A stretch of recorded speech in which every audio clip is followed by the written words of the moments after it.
제76칙 다나의 밥은 먹었는가?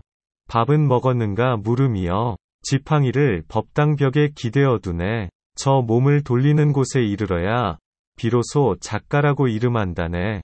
본칙 다나 스님이 한 스님에게 물었다. 어디에서 오는가? 산 아래에서 옵니다. 밥은 먹었는가? 먹었습니다. 그대에게 밥을 준 사람은 륜을 갖추었는가? 스님은 말이 없었다. 장경 스님이 보복 스님에게 물었다. 밥을 주었다면 은혜에 보답할 만한 분수가 있는데 어째서 륜을 갖추지 못했을까?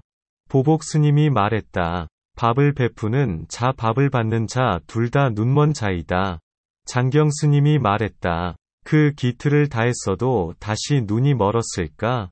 보복 스님이 말했다. 말해봐라. 내가 눈이 멀었는가? 내용을 보겠습니다. 다나 스님이 한 스님에게 물었다. 어디에서 오는가? 이처럼 선객이 찾아왔을 때에는 틀림없이 떠나온 곳이 있을 것입니다. 예컨대 멸진정을 체험하고서 찾아올 수도 있고 무상정을 얻고서 떠나왔을 수도 있는 것입니다. 나아가 색즉시공을 깨닫고서 찾아올 수도 있고 공즉시색을 깨닫고서 찾아올 수도 있는 것입니다. 그러나 이 스님은 그저 말하였습니다. 산 아래에서 옵니다. 여기에는 묘한 울림이 있습니다. 그렇지만 정확히 그것이 무엇인지를 알기에는 다소 미흡하였습니다.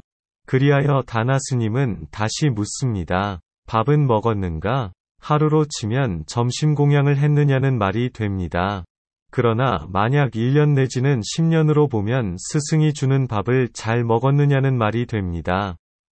가르침을 잘 배우고 익혔느냐는 것입니다. 어떤 밥을 묻는 것일까요? 여기에 대해 원호 스님은 말하기를 첫 번째 바가지로 더러운 물을 뿌렸다. 하필 정반성을 거론할 필요가 있을까? 분명한 곳을 알아야 한다라고 하였습니다. 더러운 물을 뿌렸다라고 한 것은 왜 굳이 이 자리에서 삼승이 밟아가는 길을 거론하느냐는 것입니다. 하필 정반성을 거론할 필요가 있을까라고 한 것은 역시 정해진 틀밖의 일이 아니라는 것입니다. 먹었습니다. 그가 먹었다고 했을 때는 먹은 것입니다. 충분히 배부르게 먹었다는 것입니다. 저 가르침을 따라서 수행을 하여 마침내 여기에 이르렀다는 것입니다. 여기가 구체적으로 어디일까요? 여기에 대해 원호 스님은 말하기를 과연 저 노주에 가서 부딪히는구나. 옆 사람에게 콧구멍이 뚫렸다. 원래 무공철추였다라고 하였습니다. 노주란 대웅전 앞에 세워진 기둥을 가리킵니다. 저 노주에 부딪혔다는 것은 곧 그가 색즉시공을 알았다고 해도 아직 공즉시색을 알지 못했다는 것입니다. 원래 무공철추였다라고 한 것은 사용할 수 없는 무쇠덩어리라는 것입니다. 그대에게 밥을 준 사람은 륜을 갖추었는가? 이것은 그저 묻는 것이 아닙니다. 그대에게 밥을 준 사람이 제대로 륜을 갖추었는지를 반문하고 있는 것입니다. 그에게 만약 정수리에 눈이 있었다면 틀림없이 말을 일으켰을 것입니다. 그러나 그는 말이 없었습니다. 스님은 말이 없었다. 이 스님은 그저 눈만 멀뚱멀뚱 뜨고 있을 뿐이었습니다. 여기에 대해 훗날 설봉 문화에 장경 스님과 보복 스님이 거론하였습니다. 장경 스님이 보복 스님에게 물었다. 밥을 주었다면 은혜에 보답할 만한 분수가 있는데 어째서 륜을 갖추지 못했을까? 륜을 갖추었다면 어찌 이처럼 설익은 밥을 들고 왔을 것인가? 지금 장경 스님은 저 스님의 스승이 륜을 갖추지 못했다고 말하고 있는 것입니다.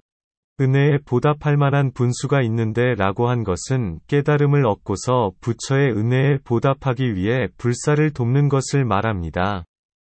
분수가 있는데 라고 한 것은 그만한 자격이 있다는 것입니다.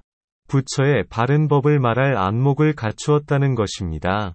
그런데 어째서 다나 스님은 륜을 갖추지 못했다고 했느냐는 것입니다.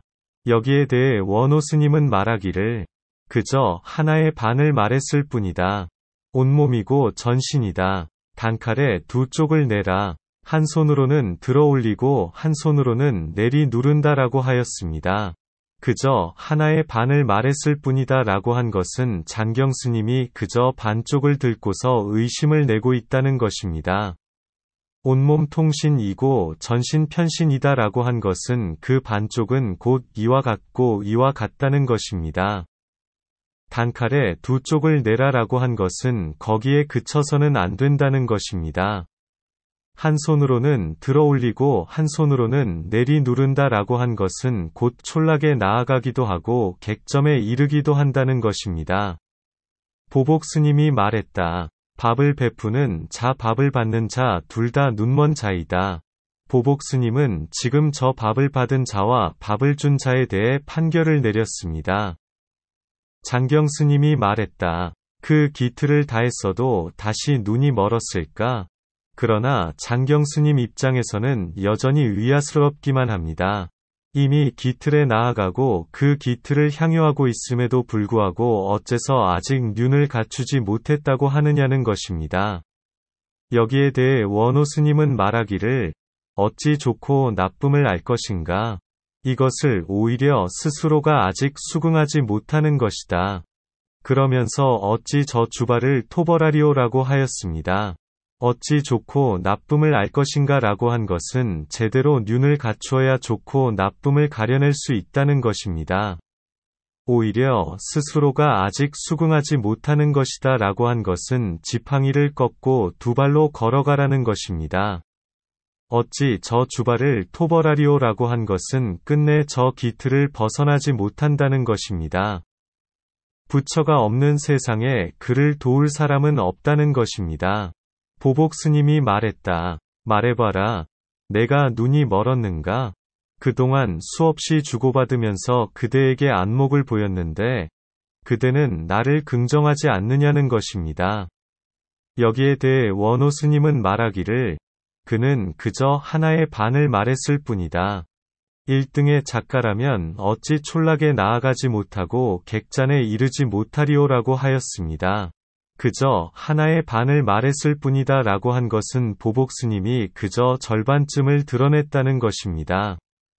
1등의 작가라면 이라고 한 것은 작가 가운데 작가라야 능히 다음과 같을 수 있다는 것입니다. 어찌 촌락에 나아가지 못하고 객잔에 이르지 못하리오 라고 한 것은 곧 보살의 옷을 입고 아라한의 신발을 신는다는 것입니다. 도적의 말을 타고서 도적을 쫓는다는 것입니다. 여기에 대해 훗날 또다시 설두 스님이 판결을 내립니다. 설두 스님은 노래하였습니다. 송, 기틀을 다했다면 눈멀지 않음이여 소의 머리를 눌러 풀을 먹였다. 4723의 모든 조사들이 보배 그릇을 간직해 왔는데 허물을 이루었다. 허물이 깊은데 저 허물을 찾지 못해서는 천상과 인간이 다같이 육지에서 가라앉는다.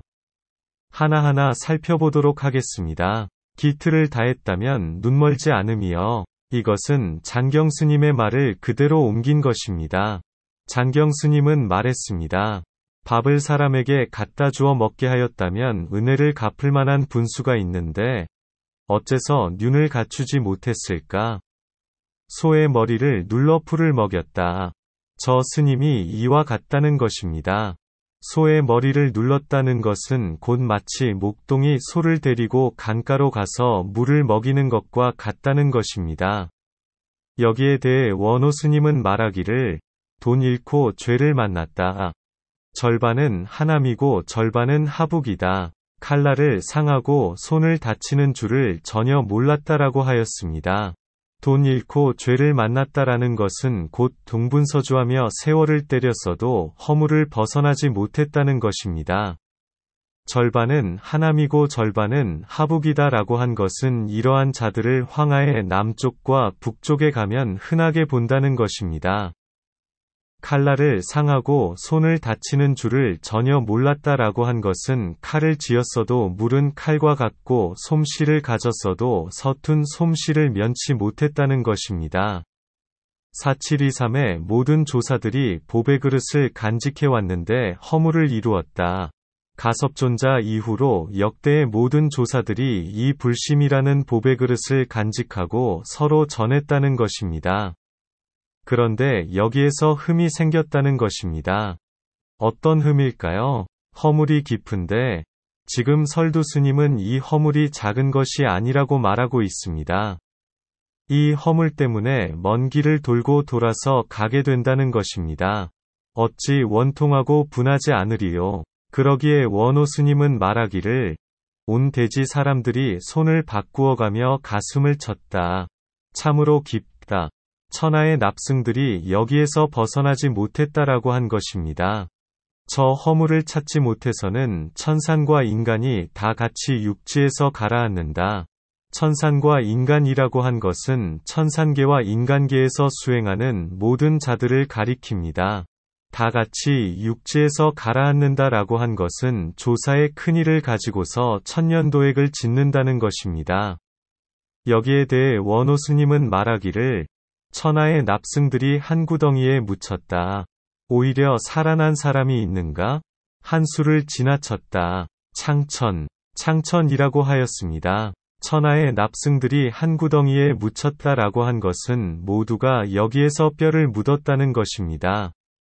오히려 살아난 사람이 있는가라고 한 것은 누가 여기에서 빠져나올 수 있느냐는 것입니다.